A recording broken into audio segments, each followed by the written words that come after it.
Mudah-mudahan yang kita lakukan pagi ini bermanfaat dunia akhirat. Amin ya Allah. Alhamdulillah nih wakaf ibu tuh. Ibu wakaf, Masya Allah. udah selesai semuanya. Tinggal dikit lagi Bu mohon doanya di bangunan utamanya. Masya Allah. Ini beliau Insya Allah, ini Masya Allah niat baik selalu dimudahkan Allah. wakif yang luar biasa. Ya. Dan bukan cuma di sini, di mana-mana wakafnya.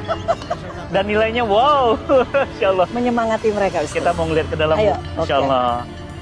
Pertama kali ketemu ibu tuh kaget. Tampilannya biasa, ikut majelis taklim, Iya. duduk di bawah. Masya Allah. Lah kok tiba-tiba ngasihnya miliar gitu.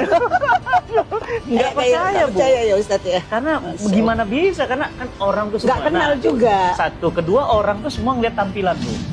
Di Masya. tanah 5.000 meter, Oke. diwakafkan oleh satu orang, nilainya 100 miliar.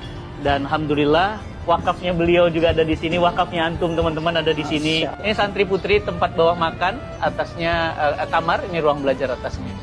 Alhamdulillah, dan selesai kurang dari 3 tahun. Masya Allah.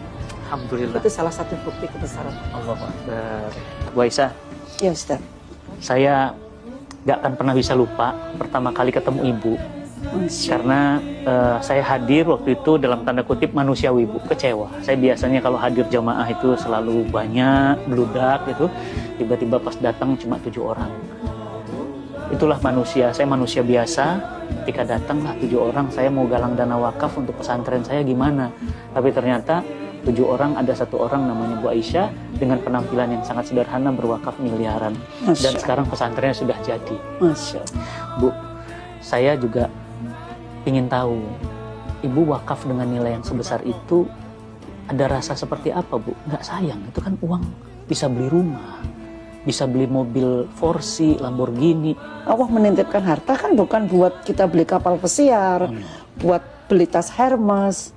Walaupun bisa, ada teman saya sindir, kamu tuh terlalu bangga dikasih duit anakmu segitu. Beli dong tas Hermes 1 M, Ustaz. Saya bilang kalau saya dikasih uang untuk beli Hermes, saya panggil yayasan bangun masjid aja. Saya tidak punya tas branded, saya tidak punya sama sekali. Saya pingin brandednya Allah aja. Doain saya, Ustaz. Saya sebagai orang tua ya, saya nggak tahu orang tua lain.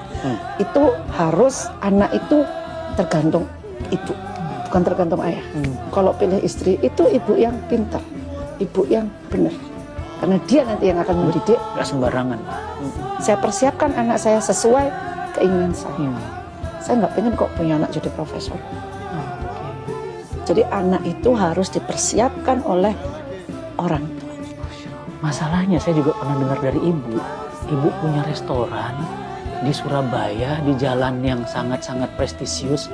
Ibu wakafkan dan nilainya juga puluhan miliar. Masya Allah. Bu, ibu tuh, saya mikir uangnya kok kayak tisu ya.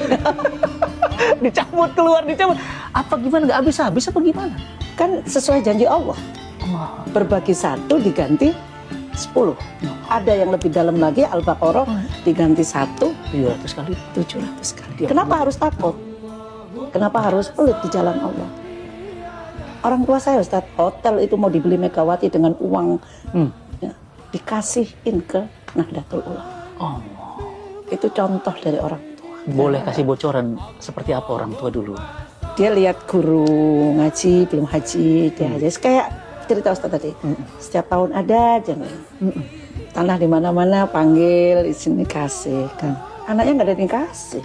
Ibu saya kan punya hotel. Saya Masya Allah punya hotel loh. Orang kan punya warung gitu ya. Dan hotelnya diwakafkan juga, Ustaz. Allahu Akbar. Udah wakaf, Bu? Sudah. Makanya saya bilang saya belum apa-apanya. Ibu Ibu kandung saya, iya. diwakafin. Sekarang jadi apa di Surabaya? Jadi sekolah Hadijah Plus, Hadijah Plus itu. Muslimat. Ibu Khofifah yang menerima, Gubernur Jawa Timur. Saya pelongo-pelongo ini luar biasa. Allah. Tapi saya tekankan, semakin kamu berbagi, kamu semakin bahagia.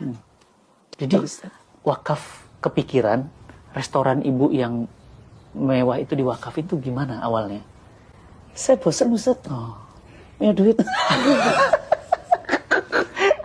Saya pengen. Kalau kita nyari duit, udah mau bosan sama duit ini. Mental memang. Ini Bu, mindset Bu. Jadi dunia itu akhirnya datang ke ibu, sujud tuh begitu. Ibu kok bisa ngelepas harta sebesar itu? Allahu Akbar.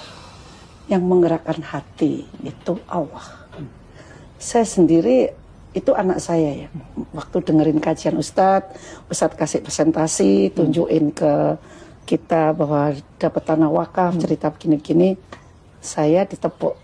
Mah kejar itu Ustadz. Yuk kita kasih apa yang beliau ini. Saya temui Ustadz, datang ke rumah. Begitu aja terjadi.